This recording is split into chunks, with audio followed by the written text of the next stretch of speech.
Bonsoir à tous. Donc, je vous remercie tout d'abord pour votre présence ici ce soir.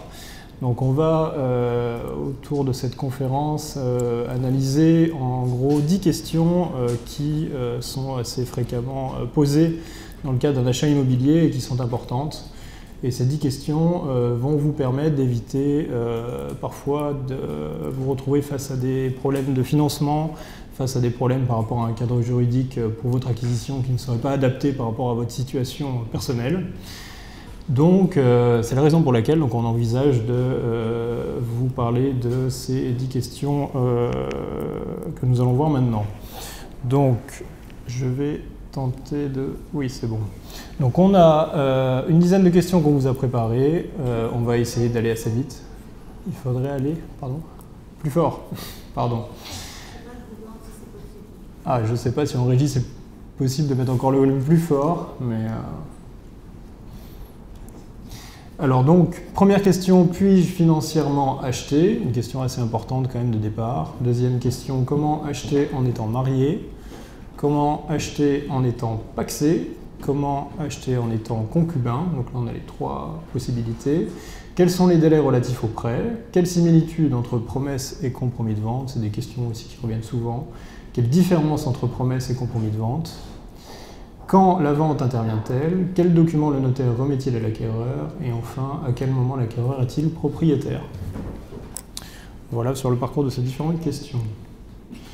Donc, sur la première question, puis-je financièrement acheter? On s'aperçoit assez rapidement que le coût global d'une acquisition n'est pas anodin, puisqu'on va voir ensemble qu'en dehors du prix, on a un certain nombre de postes à financer, et on en a finalement beaucoup. Le premier poste qu'on a, c'est ce qui va concerner les frais de dossier de la banque. Alors ça, bien évidemment, c'est si vous sollicitez une banque pour un emprunt. Donc frais de dossier de la banque qu'il faut tenir et prendre en compte pour votre financement. On a ensuite le coût de la garantie bancaire, parce qu'en général, la banque, dès qu'elle vous délivre un emprunt, elle va souhaiter avoir une garantie pour être sûr d'être remboursée. Et notamment, souvent c'est le cas, on a un privilège de prêteur de deniers, ou une hypothèque, ou une caution. Tous ces éléments-là ont un coût également, et donc en général, après, un estimatif peut vous être fait par le notaire, mais c'est à prendre également dans le financement, tous les coûts des garanties. On a ensuite les honoraires de négociation. Donc effectivement, si vous avez une agence immobilière qui est intervenue ou un notaire, il va falloir également lui régler des honoraires de négociation. Ensuite, il va falloir rémunérer le notaire, donc ça que vous connaissez également, rémunération du notaire, qui est en gros pour arrondir d'à peu près 1% du prix, et qui va rémunérer du coup l'établissement de l'acte de vente.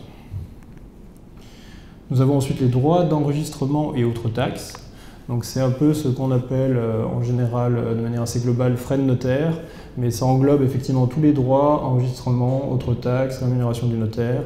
Et la partie droit d'enregistrement, on considère aujourd'hui qu'on est à peu près sur des taux de 6% dès qu'on est sur de l'ancien, et à peu près 0,7 sur du neuf. Donc vous voyez, il y a quand même une grande différence au niveau des droits d'enregistrement, exactement. Et après, tout ce qui est autres taxes, donc vous avez la contribution de sécurité immobilière, ça c'est une taxe également qui est rajoutée de 0,10%, donc ça va. Et parfois de la TVA, suivant le cas. Donc voilà pour les autres taxes. On a ensuite les charges de copropriété. Alors ça, bien évidemment, si vous êtes en copropriété, hein, si vous achetez une maison en dehors d'une copropriété, pas de sujet, mais à partir du moment où vous achetez un appartement, il va falloir penser aussi qu'il va falloir régler en général par trimestre des charges de copropriété. Vous avez la taxe foncière. Donc la taxe foncière, pareil, personne ne peut y échapper. Donc en général, c'est des documents que le notaire va demander au vendeur pour que vous ayez déjà à peu près connaissance du montant de la taxe foncière qui sera due pour l'année suivante. Les éventuels travaux à prévoir, parce qu'en général, dès qu'on achète un bien, il faut ensuite faire quelques travaux pour le mettre au goût du jour ou pour qu'il corresponde à vos attentes. Donc pareil, intégrer ceci au financement. Et enfin, ce qu'on appelle les dépenses de circonstance, par exemple les dépenses pour le déménagement, les dépenses éventuellement de transport complémentaire parce que vous allez vous éloigner de votre lieu de travail. Donc voilà. Ce qui fait que vous voyez, sur un ensemble et sur un coût global de financement, on arrive quand même sur des montants qui sont parfois un petit peu plus importants que simplement le financement du prix. Voilà, c'était cette première question. Alors, quelques conseils pour le financement. Donc, faire le point avec son conseiller financier sur son financement afin de trouver un bien immobilier en corrélation avec votre budget. Donc, le budget global pour tout ce qu'on vient de voir ensemble. Bien négocier son prêt immobilier, donc le taux, les frais de dossier, l'indemnité de remboursement par anticipation. Ça, c'est la somme, vous savez, dès que vous avez souscrit un prêt, par exemple, sur 20 ans et que vous revendez au bout de 7 ans, la banque, du coup, va vous demander des indemnités de remboursement anticipé, puisque vous ne remboursez pas le prêt sur 20 ans, mais finalement, vous le remboursez au bout de 7 ans. Donc, c'est des indemnités qui, en général, peuvent être importantes. Donc, bien négocier ces éléments-là, puis bien sûr l'assurance aussi. Et enfin, se soucier du financement avant la signature de l'avant-contrat. Alors pourquoi? Pour deux raisons. Parce que tout d'abord, vous allez pouvoir peut-être un peu rassurer le vendeur, puisque éventuellement vous allez pouvoir lui dire « j'ai déjà vu avec ma banque, j'ai déjà éventuellement un accord de principe sur mon prêt ». Donc de rassurer le vendeur, c'est toujours plutôt sympathique. Et deuxièmement, parce que dans l'avant-contrat, systématiquement, on va mettre en place un délai pour que vous obteniez votre prêt. En général, on est sur un délai de 45 jours. Et il faut absolument respecter ce délai. Plus vous contactez votre banque en amont, et donc avant même la signature de l'avant-contrat, plus vous allez pouvoir facilement respecter ce délai. Si vous lancez à peine le dossier de financement après l'avant-contrat, pour respecter un délai de 45 jours, aujourd'hui, c'est vraiment très difficile. Voilà. La deuxième question, donc comment acheter en étant marié? Donc le choix du régime matrimonial est très important puisqu'il va déterminer la propriété des biens acquis par les époux durant leur mariage. Donc il y a trois possibilités pour les époux mariés, en gros, trois principales. Le régime de communauté, le régime séparatiste et la société civile immobilière qu'on appelle plus communément SCI. Alors, nous avons donc tout d'abord le régime de communauté. Alors, le régime de communauté, petit rappel, c'est le régime qui s'applique si vous ne régularisez pas de contrat de mariage avec un notaire et que vous vous mariez sans aucun contrat. Donc, vous tombez sous le régime de communauté. Donc, en régime de communauté, tous les biens acquis durant le mariage sont des biens communs. Donc, c'est vraiment le principe qu'il faut retenir. Et vous avez l'exception, sauf bien sûr s'ils sont financés par des fonds propres. Donc des fonds propres, c'est tout ce qui a été acquis dans le mariage, c'est tout ce que vous avez reçu par donation ou par succession. Donc voilà pour le régime de communauté. On a ensuite le régime séparatiste. Donc là, ça veut dire que vous avez au préalable, avec un notaire, rédigé un contrat de mariage et signé un contrat de mariage. Donc en régime séparatiste, le bien appartient tout simplement à celui qui l'achète. Et si on achète à deux, c'est dans les proportions qui sont indiquées dans l'acte. Voilà, pour que ce soit relativement simple. Et enfin, on a la société civile immobilière. Donc, elle est possible, quel que soit le régime matrimonial, que vous soyez en communauté, en séparation, ça ne pose aucun problème. Vous pouvez tout à fait souscrire et constituer une société civile immobilière. Et c'est au sein de cette SCI, là j'ai pas la suite, ah si, qu'on va pouvoir définir des règles dans les statuts.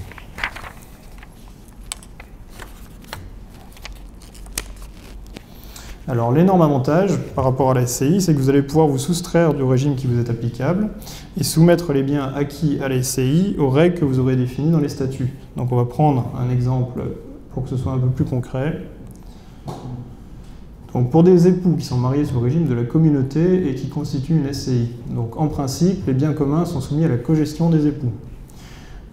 Avec l'apport à une SCI, on va pouvoir prévoir qu'un seul des époux peut gérer les biens qui ont été achetés au travers de cette SCI. Donc normalement c'est cogestion, c'est-à-dire les deux qui gèrent. Là on peut dire au travers de la SCI, bon, ben, c'est monsieur ou madame qui gère tout seul.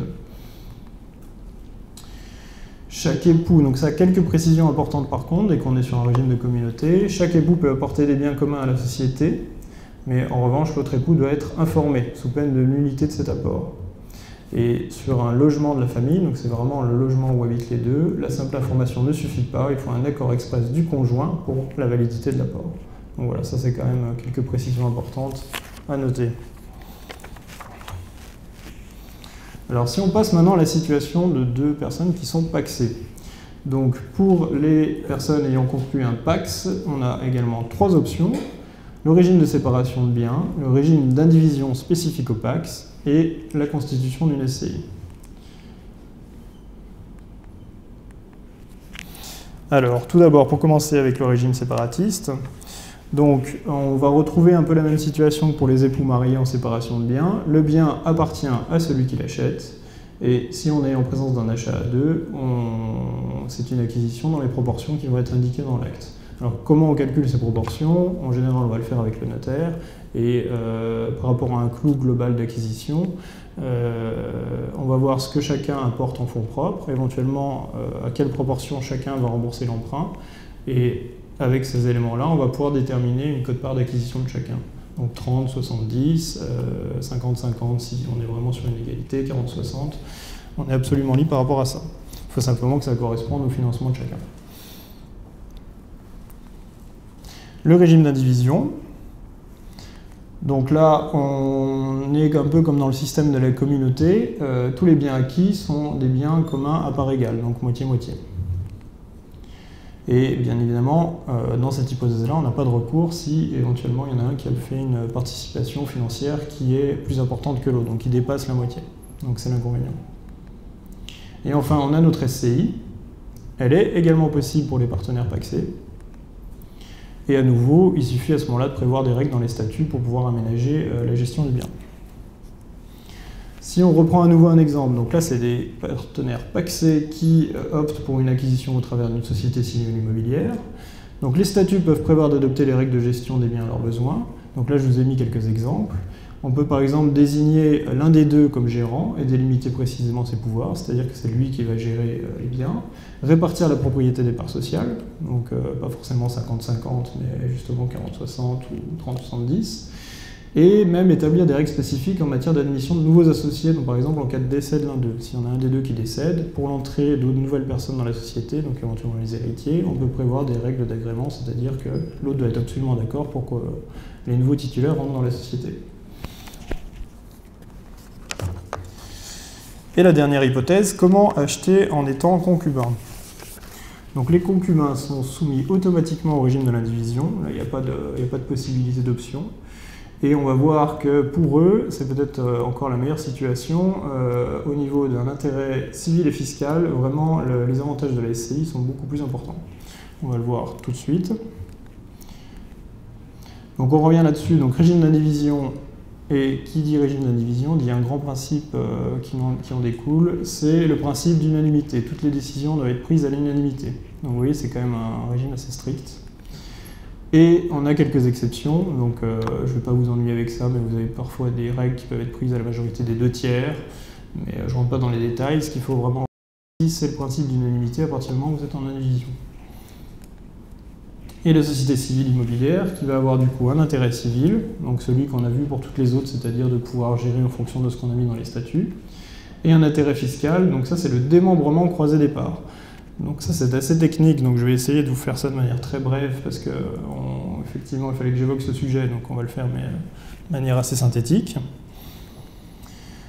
Donc ce qu'il faut savoir, c'est qu'en cas de décès de l'un des concubins, on se retrouve dans une situation où le survivant doit être désigné absolument légataire dans un testament pour pouvoir récupérer la part du défunt, comme pour les partenaires pacsés d'ailleurs. Mais en plus, par contre, ici on est taxé à 60%, puisque c'est un tiers, il n'est ni marié ni pacsé, donc taxation à 60%, alors que les époux et les partenaires pacsés, eux, sont totalement exonérés. Donc là c'est pareil, on voit quand même une énorme différence. Donc, dans notre cas vraiment précis, on va voir que c'est plutôt intéressant de partir sur un démembrement croisé de parts sociales une SCI. Donc ça, vous inquiétez pas, si un jour vous voulez évoquer ce genre de choses, le notaire avec qui vous travaillez pourra tout à fait vous expliquer un peu plus en détail ces points-là. Donc je vous ai fait un petit rappel sur le démembrement pour essayer de simplifier les choses. Donc le démembrement, c'est tout d'abord une partie en usufruit. En fait, vous avez la pleine propriété ici qui est simplement découpée en deux. L'usufruit, donc l'usufruit c'est le droit d'utiliser, d'occuper le bien. Et aussi une partie nue propriété qui elle est le droit de disposer du bien, donc de le vendre. Sous certaines réserves, c'est pareil, je ne vais pas vous embêter avec toutes ces réserves. Mais voilà un peu comment cela fonctionne. Et si vous faites la réunion des deux, c'est ce qu'on appelle la pleine propriété. Oui, alors ça s'affiche un peu bizarrement, mais voilà, normalement ça rentre dans le cadre. Alors le démembrement croisé des parts, ça fonctionne comment? En fait, on se retrouve dans une situation où on envisage que monsieur, il est l'usufruit des parts numéro 1 à 50, dans une SCI qui a 100 parts, et il est la nue propriété des parts numéro 51 à 100. Madame, c'est l'inverse, elle va avoir l'usufruit des parts numéro 51 à 100, et elle va avoir la nue propriété des parts 1 à 50. Donc, par rapport à ce montage-là, à partir du moment où l'usufruitier décède, son usufruit revient toujours au nu propriétaire. Donc vous voyez, on va imaginer ici que c'est monsieur qui décède. Monsieur décède, à ce moment-là, son usufruit va revenir à madame, et donc madame se retrouve pleinement propriétaire des parts numéro 1 à 50. Et donc dans cette situation, madame qui a ici l'usufruit des parts numéro 51 à 100 se retrouve avec un usufruit total puisqu'elle a la pleine propriété d'un côté et l'usufruit de l'autre, et donc va pouvoir jouir et occuper les biens sans aucun problème. Donc vous voyez, là on voit mieux l'intérêt du démembrement croisé des parts. Donc j'espère que c'était à peu près clair parce que c'est un peu technique, mais voilà un peu le sujet. Alors je crois qu'après il y a un petit récapitulatif écrit, donc c'est ce que je vous ai expliqué mais en version écrite. Et bien évidemment c'est la même chose dans l'autre sens, si c'est madame qui décède, ça fonctionne de la même manière dans l'autre sens, avec monsieur qui récupère son usufruit qui se retrouve en pleine propriété sur la moitié des parts. Alors ensuite la question numéro 5, quels sont les délais relatifs au prêt ?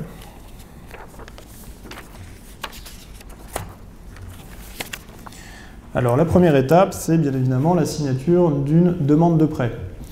Donc cette demande de prêt, vous allez la faire effectivement auprès d'une banque ou de plusieurs, et c'est là qu'on va revenir sur le fameux délai de 45 jours. En général, la banque, elle, va vous adresser une offre de prêt, et alors attention, c'est pas la même chose qu'un accord de principe. L'accord de principe, ça n'a pas beaucoup de valeur, c'est simplement la banque qui vous dit, bon, a priori, ça devrait aller, mais c'est pas du tout la même valeur qu'une offre de prêt qui, elle, vraiment engage la banque. Donc on a ce délai en gros en pratique de 45 jours. En dessous, c'est très difficile d'obtenir un prêt. Et à la fin de ce délai-là, la banque peut éventuellement vous délivrer, si elle en est d'accord, une offre de prêt. Donc cette offre de prêt, elle est valable pendant 1 mois. Et surtout, vous allez bénéficier d'un délai de réflexion de 10 jours pour pouvoir la retourner et la signer. Donc ce délai de réflexion de 10 jours, il a été mis en place par la loi, il est obligatoire, et il doit vous servir en fait pour analyser l'offre de prêt que vous avez reçue et vérifier qu'éventuellement toutes les conditions que vous aviez négociées à l'époque avec votre banque ont bien été intégrées dans cette offre. Donc le taux, justement la fameuse indemnité de remboursement anticipé, vérifiez bien, ce délai-là sert vraiment à ça, vérifiez bien que tous les éléments que vous avez négociés sont bien dans l'offre et qu'il n'y a pas de sujet. Si effectivement vous êtes d'accord et que tout va bien, à ce moment-là, vous allez vous-même accepter cette offre et la retourner signée à la banque. On se retrouve donc avec une offre qui est acceptée et qui est valable pendant 4 mois. À nouveau, vous pouvez dire finalement, je ne souhaite plus procéder à cet emprunt, mais là par contre c'est coûteux parce que vous allez dépasser le délai de réflexion de 10 jours et éventuellement vous pourrez avoir des frais de dossier en cas de rétractation. Voilà un peu pour les délais relatifs au prêt. Ensuite, un autre sujet assez fréquent, quelles sont les similitudes entre promesses et compromis de vente? C'est vrai que vous entendez souvent dans les agences parler de compromis de vente, dès que vous allez chez le notaire, on vous parle de promesses de vente, et on va voir en fait qu'il y a un certain nombre de similitudes entre ces deux types d'actes. Donc la première, c'est que ce sont tous les deux des avant-contrats, c'est-à-dire qu'ils précèdent la signature de la vente, et ces avant-contrats-là peuvent être signés chez un notaire, dans une agence immobilière ou entre les parties. Donc ça vraiment pour les deux, et pour la promesse et pour le compromis. La similitude numéro 2, c'est que de nombreuses informations et documents sont annexés à ces deux types d'avant-contrats, afin que l'acquéreur puisse prendre sa décision en toute connaissance de cause. Donc c'est vrai que dans les deux cas, on va annexer énormément de documents. Vous avez pu vous remarquer petit à petit qu'il y avait de plus en plus de documents annexés dans nos actes. Donc les diagnostics, le mesurage, dès qu'on est en copropriété, et tous les documents qui sont relatifs à la copropriété. La similitude numéro 3, l'acquéreur doit verser une certaine somme à la signature de l'avant-contrat. Donc cette somme, on l'appelle indemnité d'immobilisation dès qu'on est dans le cadre d'une promesse de vente, et on l'appelle dépôt de garantie dès qu'on est dans le cadre d'un compromis. C'est exactement la même chose, mais ça a deux noms différents. Mais ça ne revient exactement au même. Et en général, on est sur un montant de 10% du prix de vente. Alors cette somme, dépôt de garantie ou indemnité d'immobilisation, elle va être acquise au vendeur si l'acquéreur refuse de signer alors que toutes les conditions suspensives qu'on va mettre dans l'avant-contrat ont été réalisées. Typiquement, vous avez une condition suspensive de financement, vous obtenez votre financement, donc la condition suspensive est réalisée, mais vous dites finalement je ne veux pas acheter, ben ça vous coûtera l'indemnité d'immobilisation. Et enfin, petite précision, lorsque l'avant-contrat est conclu sans l'intermédiaire d'un professionnel, donc notaire ou agent immobilier, aucune somme ne peut être versée avant la fin du délai de rétractation de 10 jours.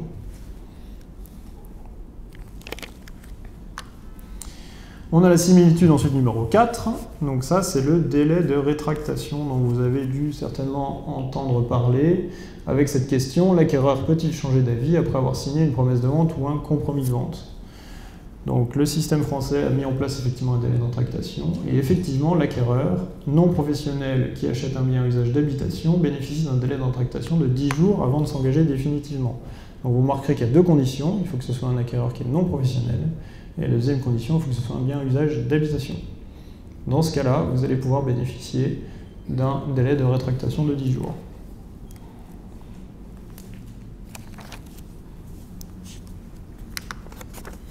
Alors, comment fonctionne ce délai de rétractation? On va avoir tout d'abord une copie de la promesse ou du compromis qui va être adressée par lettre recommandée avec demande d'avis de réception ou remise en main propre par le notaire rédacteur le jour du rendez-vous. Vous allez alors bénéficier d'un délai de rétractation, donc on a vu qui est de 10 jours, et qui va courir à compter du lendemain de la première présentation de la lettre recommandée ou de la remise.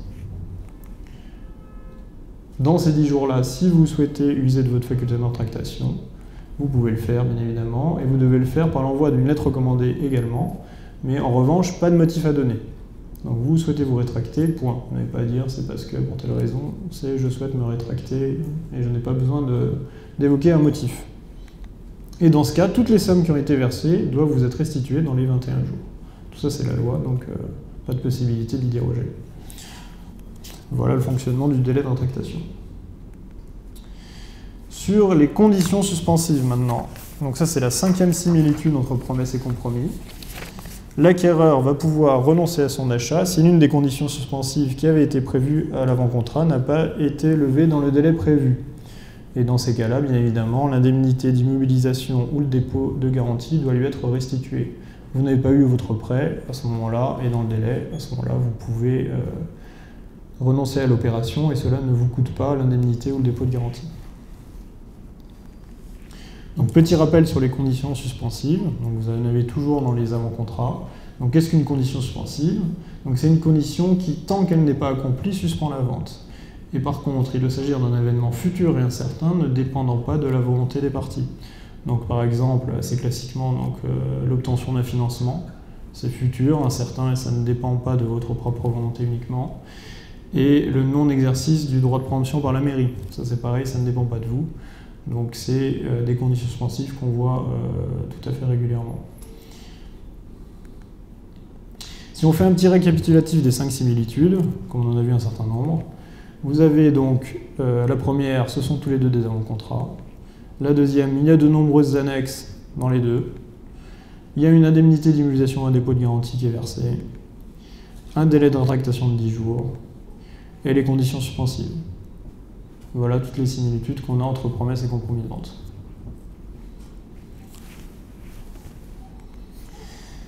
Et maintenant, quelles sont les différences? Donc ça, c'était notre question numéro 7. Donc dans la promesse de vente, seul le vendeur s'engage. Il s'engage pendant un certain délai à vendre le bien au bénéficiaire acquéreur de la promesse, qui quant à lui bénéficie d'une option d'achat. Soit il lève l'option et il achète le bien, soit il y renonce. Et petite précision, si la promesse est d'une durée de plus de 18 mois, elle est obligatoirement conclue par acte notarié si le vendeur est une personne physique. Dans le compromis, on est dans une situation différente, puisque dans le compromis de vente, vendeur et acquéreur s'engagent. Dans ce contrat, qu'on appelle aussi, parfois, vous avez peut-être déjà entendu parler, des promesses synalagmatiques de vente, donc c'est un peu la même chose que le compromis. Les deux parties s'engagent, le propriétaire à vendre et l'acquéreur à acheter. Et sauf rétractation, non-obtention, bien évidemment de son crédit, ou non-réalisation d'une condition suspensive prévue au contrat. On a les mêmes exceptions, heureusement. S'il y a rétractation, s'il y a non-obtention du crédit ou non-réalisation d'une condition suspensive, là, vous n'êtes plus tenu d'acheter. Donc à nouveau, un petit récapitulatif, là c'est plus simple. Dans la promesse de vente, seul le vendeur s'engage. Et dans le compromis, vendeur et acquéreur s'engagent. Alors la question numéro 8, quand la vente intervient-elle? Donc on a tout d'abord la signature de l'avant-contrat, donc promesse ou compromis. On a ensuite, comme on l'a vu ensemble, notre délai de rétractation de 10 jours. Et en général et en principe, on va avoir un délai d'à peu près 3 mois qui va être nécessaire pour tout d'abord que vous obteniez votre financement, s'il y a une condition suspensive de prêt, et qui va permettre également au notaire de tous les éventuels droits de préemption. Typiquement, en général, vous avez un droit de préemption au profit de la mairie à purger, et donc ce délai va permettre au notaire de purger ce droit de préemption pour que le jour de la vente, il n'y ait plus de sujet à ce niveau-là. Et une fois qu'on a accompli tous ces éléments-là et ces démarches, on va pouvoir procéder à la signature de la vente.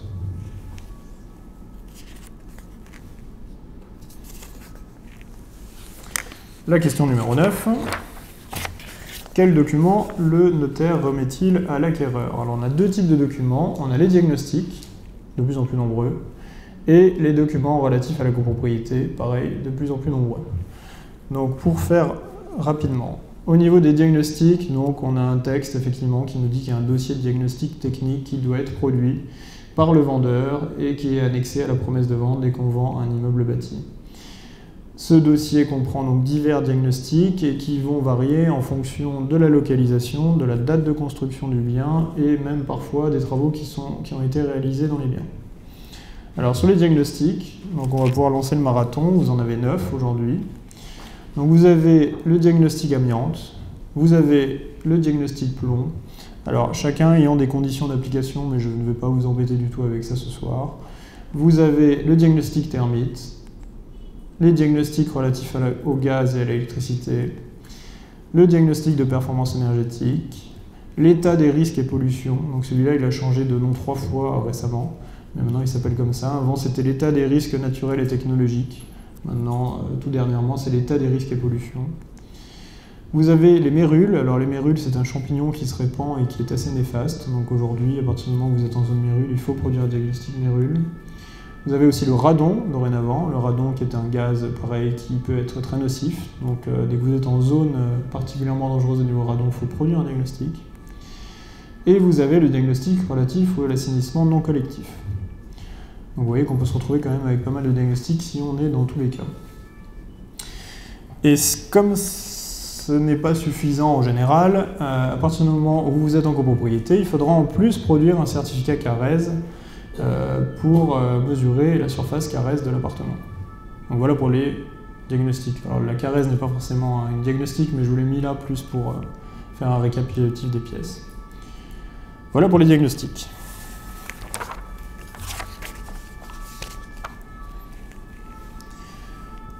On a ensuite les documents relatifs à la copropriété. Alors vous avez dû remarquer également que depuis un certain temps, c'est une certaine loi Allure qui a un tout petit peu augmenté la documentation qui devait être fournie par votre notaire. Donc on va voir cela ensemble.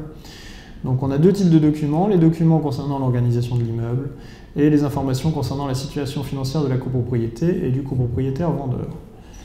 Si on revient sur les documents concernant l'organisation de l'immeuble, donc à nouveau, on en a 6. On a la fiche synthétique qui va être délivrée par le syndic. Donc ça, c'est une fiche récapitulative sur un peu les données de l'immeuble.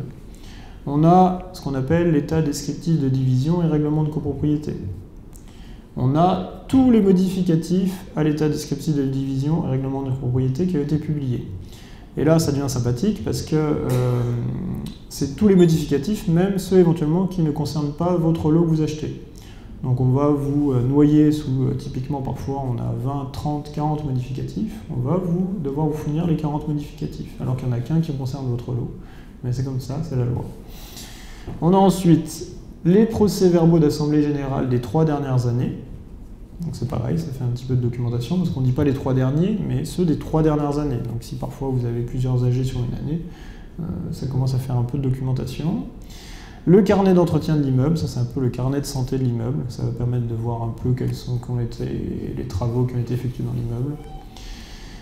Et le diagnostic technique global, ça fait partie, pareil, des nouveautés. Et ça c'est voté en assemblée générale.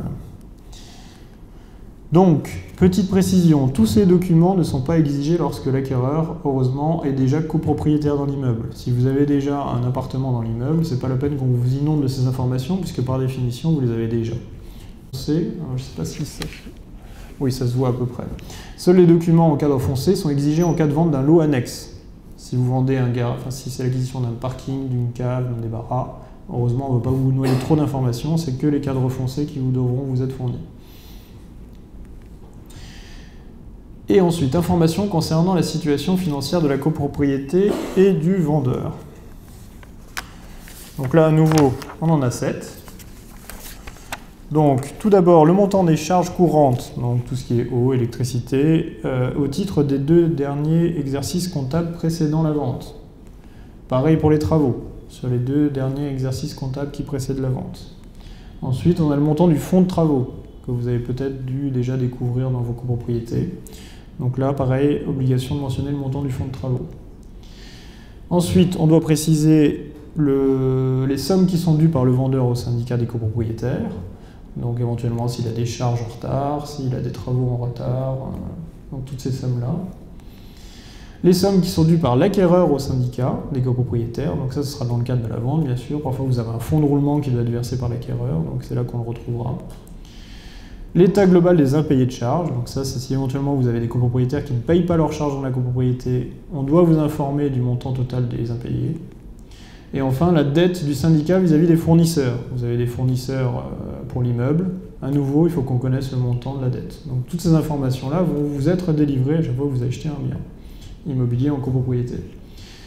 Et en général, ces informations sont récapitulées dans un document que vous connaissez peut-être et qu'on appelle maintenant en pratique le pré-état daté délivré par le syndic. Vous avez un état daté qui est délivré pour la vente. Et maintenant, comme il y a beaucoup d'informations qu'il faut aussi à l'avant-contrat, le syndic va nous délivrer un pré-état daté qu'on va vous communiquer avec toutes ces informations-là. Une petite précision, à nouveau, vous voyez effectivement qu'il y en a 3 qui sont en couleur claire. Les informations en cadre foncé uniquement sont dues lorsque le syndicat comporte moins de 10 lots et un budget prévisionnel moyen sur 3 ans consécutifs inférieur à 15 000 €. Je vous l'ai mis pour information, mais c'est plus à nous de vérifier ce genre de choses. Et j'en viens maintenant à la question numéro 10. À quel moment l'acquéreur est-il propriétaire? Donc, on va signer notre acte authentique de vente, et c'est dès la signature de l'acte authentique de vente que vous devenez propriétaire. Et c'est également ce jour-là qu'on va vous remettre les clés. Après cette signature, le notaire va avoir un petit peu de travail puisqu'il va falloir qu'il effectue des formalités postérieures à cet acte. Alors les formalités, elles sont assez simples, c'est la publication de l'acte au service de publicité foncière du lieu de situation de l'immeuble. Donc c'est ce que va faire le notaire, et c'est à cette occasion qu'il va verser les droits et taxes que vous lui avez adressés au titre de la provision sur frais à l'administration fiscale. Et la remise du titre de propriété intervient postérieurement, une fois que justement l'acte est revenu du service de publicité foncière et qu'il est publié. Alors, 3 derniers petits éléments. Vous avez pu remarquer qu'effectivement, dès qu'on est au jour de la signature de la vente, le notaire va vous remettre une attestation de vente. Et cette attestation de vente, attestation de propriété, vont vous servir pour toutes vos démarches. Donc vous avez 2 attestations, en général une attestation avec mention du prix, une attestation sans mention du prix, selon les personnes à qui vous devez l'adresser. Mais ça va vous permettre effectivement de faire toutes vos démarches administratives, abonnement eau, gaz, électricité, téléphone, enfin la liste que vous avez ici. Et ça vous sert de titre de propriété provisoire et simplifié. Donc dès le jour de la signature, vous avez cette attestation de vente qui vous sert de titre de propriété, en attendant de recevoir du coup la copie authentique après publication de l'acte au service de publicité foncière. Voilà, j'en ai terminé sur cet exposé. J'espère que c'était assez clair. Et je vous passe la parole si vous avez des questions.